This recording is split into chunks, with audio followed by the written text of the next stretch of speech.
Kining iglesia mga igsoon mao ni naa sa kasing-kasing sa Ginoo. Kanang pati nako nga nakinahanglan gyud ko sa dugo sa Ginoo. Nga mo tandog ko ani langit ng butang nga mao gyud tinguha sa kasing-kasing sa Ginoo. Makita nato sa Mateo 16, ingon ng Diyos, ining bato, tukuron ko ang akong iglesia. Nagpakita ni nga ang iglesia na may igsoon, iya sa Diyos.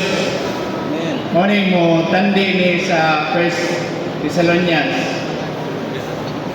nga ang iglesia sa Thessalonica, although ilaha to, pero iya sa Diyos o ni Kristo. Salamat sa Ginoo nga gigrasyahan o gikaluyan tang daan sa Ginoo. Nabisan pa wala pa ang kabuhatan, gitudlo na taniyang daan ang Ginoo. Mao ni kung isgutan nato ang tulos ang Dios. Mo ingon nga dili na nato ni siya sabton, may di gyud ta kasabot, kundi ato na lang pahimuslan. Kung naa nato si Kristo, dili pasabot niya si Kristo ra. Kung naa nato ang amahan, dili pasabot niya ang amahan ra. Kung naa nato ang Espiritu, dili pasabot niya Espiritu ra. Kung naa ang isa, naa gyud silang tulo. Amen. Bati na ko ba? Sa kasinatian nato, doon na yun tayo mga kapagyasan. Usahay, kita maluyahan ta. Pero sa sulat ni Pablo, sa Colosas 1:27, morning, sinulat ni Pablo, nagkumplitong pulong sa pagpangalaga ni Pablo, nga ningon siya nila, Christ in you is our hope. Siya, si Kristo, mo'y paglaon na ito sa imaya. Kung bisan pag-unsa itong kasinatian, bisan pag-unsa itong kaluyahon, bisan pag-unsa nga pagsulay nga modanga sa iglesia, ningon siya sa Colosas, Christ is all, in all. Si Kristo ang tanan, ug naa sa tanan. Mo ni kung naa manggali dili nato maginahan nga nasa iglesia, una-unaon ko nato nga si Kristo naa niya. Mo ni sahay mapakyasta di naman ta makapadayon. Dagag mga igsoon nga niagis kasi natiyan nga dili na makapadayon. Pero kining mga kapakyasan, mga pagsulay sa pagdawat ato sa Ginoo lipay ta. Pero sa dinang sa process of transformation, si Jacob gani unsa man kagusyan si Jacob. Pero aron nga mapahimuslan ni Jacob ang tulo sa Dios, nasama nato karon. Nasama ni Jacob nga mapahimuslan nato ang tulo sa Dios karon. Kinahanglan jud ta nga pasination ta sa Ginoo sa tanang mga kasinatian nga magpugos nato nga modukol niya. Amen. Amot lang kung naabay nato wala kagyanin. Dili na siya nasa kasing-kasing sa Ginoo originally. Kung dili napugos man siya nga tagaan ta kasinatian aron nga makaduol ta niya sa may lugwan ni mga igsoon. Sama ni Jacob tungod kay nagpailalom siya sa pagbulutan, sa pagpahiluna sa Ginoo. Wala siya nagsalig sa kagalingon. Kung dili ang tanan iyan ang giduol sa Ginoo, unsay resulta? Nakapanalangin siya. Amen. Unang sama po nung tata ni Pablo karon nga igsoon. Nagyon untay tinuod nga sama ni Pablo nga niluhod, nga niampo samahan nga ligunon unta ang mga balaan sa tao nila sa sulod. Aron si Kristo makabalay sa atong kasing-kasing. Wanang we should not lose heart mga igsoon. Though our outer man is decaying, but praise the Lord, our inner man can be renewed day by day. Salamat sa Ginoo mga igsoon, nga muliso lang ta sa Ginoo, muduol lang ta sa Ginoo, sa kasinatian, mapahimuslan nato ang tulo sa Dios, nga magdala nato nga mutubo ta sa kinabuhi. Muhamtong ta ug makapangatiman ta sa Ginoo.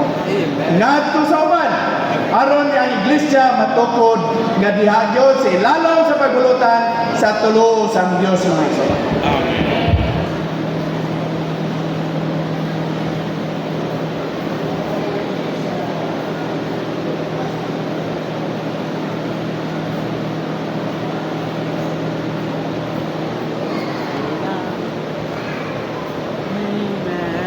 Amen. Dahil ko na Ginoo migsoon sa unang Tesalonica kapitulo 1, versikulo 1. Gahisgot diha nga dunay tulo sang Dios nga nagbuhat dinhi kanato migsoon. Dunay Dios Amahan nga nagpili, dunay Anak nga nagluwas nato, ug dunay Espiritu nga nagpaambit sa tulo sang Dios nganhi kanato. Ang Amahan mo'y tinubdan, ang Anak mo'y agihanan, ang Espiritu nagpaambit sa atong Espiritu. Kung tanaw na ito may igsoon, kaning nga topic ba, kaning triune God, siguro di siya bago na to. Sige ning ibalik-balik sa young people, dunay tulusang Dios, triune God. Pero dunay gipakita ang igsoon nga dunay tulusang Dios nga nagbuhat diha sa iglesia. Ang iglesia na sa Rizal na diha sa tulusang Dios. Si Pablo nagisgot siya og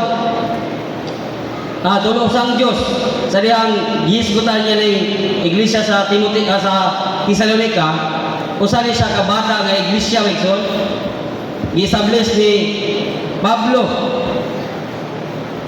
Pero kani iglesia pakita niya kani iglesia na diha sa tulusang Dios. Pangalan ng brother kayo na? Sa ako kasi natin wigson kani nga Kanay brother? pagtulunan nagsangkap na ko, nagtago sa akong panginahanglan. Sa papila ka mga adlaw, Pinito? dunay na-bother ko ba sa sulod na ko. Di ko katulog. Isgot ka nagbuhat sa Ginoo. Ginoo usaw na to ni. Di man ko gumawa niya buhat. Pero salamat sa Ginoo. Ang iglesia na sa tulusang Diyos. Ang Diyos na igsoon nahikay na. Dili lang sa Diyos nga nasa langit, dili sa Diyos nga limitado, kundi Diyos siya, wala lang sa trono, kundi nasa itong Espiritu. Amen. Kung mo doon ganita, kung mo pahimulos sa niya, masalitian na to, ning tulusang Diyos nga nasa itong sunod. Amen. Ang iglesia sa mabuhay, iglesia nga nasa tulusang Diyos. Ang iglesia sa titay, iglesia diha sa tulusang Diyos. Ang iglesia sa Samarkand, iglesia nga sa tulusang Diyos. Salamat sa Ginoo. Karong minsay may igsoon sa life lesson mamo ni ang topic sa young people, pero dili na nasuplayan ito ba nga ang iglesia niya na diha sa tulusang Diyos. Doon ay Diyos ginaproseso nga atong masinatiyaw, atong mapaymuslan. Dili na ito mabother, ito mabalaka. Tungod kay iglesia na diha sa tulusang Diyos. Ang buhat sa iglesia pinaagi diha sa tulusang Diyos o isa sa tulusang Diyos. Amen.